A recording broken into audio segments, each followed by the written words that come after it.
सम्पूर्णलाई नमस्कार। एकदम दुःखद घटना हिजो मैले एउटा स्टार पनि लिएर हालेको थिएँ है। के भयो भनेर रातभरि अस्ति सुनेदेखि लिएर छटपटी कहाँ लग्यो कि अब हामी त किडन्याप गरेर कसै लग्यो कि अब पैसाको लागि अब दिन्छ होला, ल्याउँछ होला, बच्चा भेटिन्छ होला भन्ने आश थियो कि।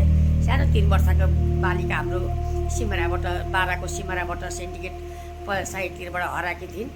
अब भेटिन्छ होला, यसो किडन्याप गरेर लगेको होला भन्दै अब हिजो बेलुका त मृत भेटियो रे भन्ने सुनियो है। मृत भेट्यो एउटा घरबाट 200 किलोमिटर त अलिकति टाढा, 200 फिट जति अलिकति टाढा लगेर एउटा कोही नबस्ने घरमा लगेर मृत भेटियो भने अब मृत भेट्यो के गरी भेट्यो भने त अहिले के गरी भयो भने रात पनि छटपट्टि भयो, पिर भयो, ताप भयो है। अब अहिले यस्तो बिहान त अब यस्तो छानबिन गर्दा त 16 वर्षको फुच्चे भन्नु पर्यो, के भन्ने 16 वर्षकोलाई के भन्ने है। म्याजिक खलासी रहेछ, त्यसले चक्लेट दिनेको बाहना लिएर गएर त्यहाँ लगेर बलात्कार गरेर त्यसलाई मारेछ।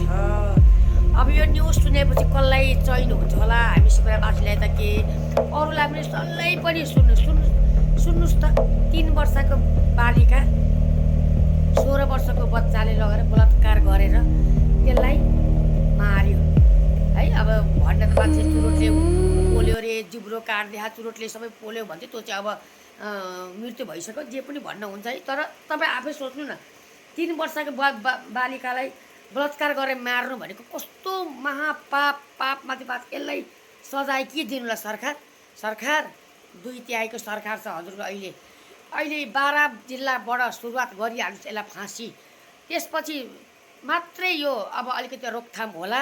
नभए बारम्बार पटक नाबालिग कति बलात्कार हुने हो। उमेर पुगेकाहरूलाई तपाईँहरू उमेर पुगेकालाई केही छैन, तर यस्तो बाल बच्चाहरूलाई हेर्नु त, सोच्नु त, अलिकति सोच्नु त सरकार।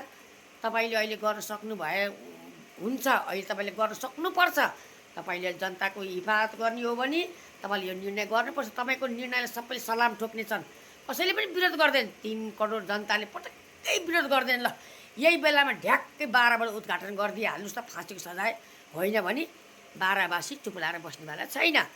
तपाईँहरू सक्नुहुन्न भने बारावासीले गर्नेछन्, बारावासीले गर्ने। अब पटक नाबालिगहरू मर्न नपरोस्, बलात्कार भएर मर्न नपरोस्। अब सरकार इन्डियामा, भारतमा हेर्नु त अस्ति भर्खर बलात्कार गर्नेलाई कसो गरेको थियो।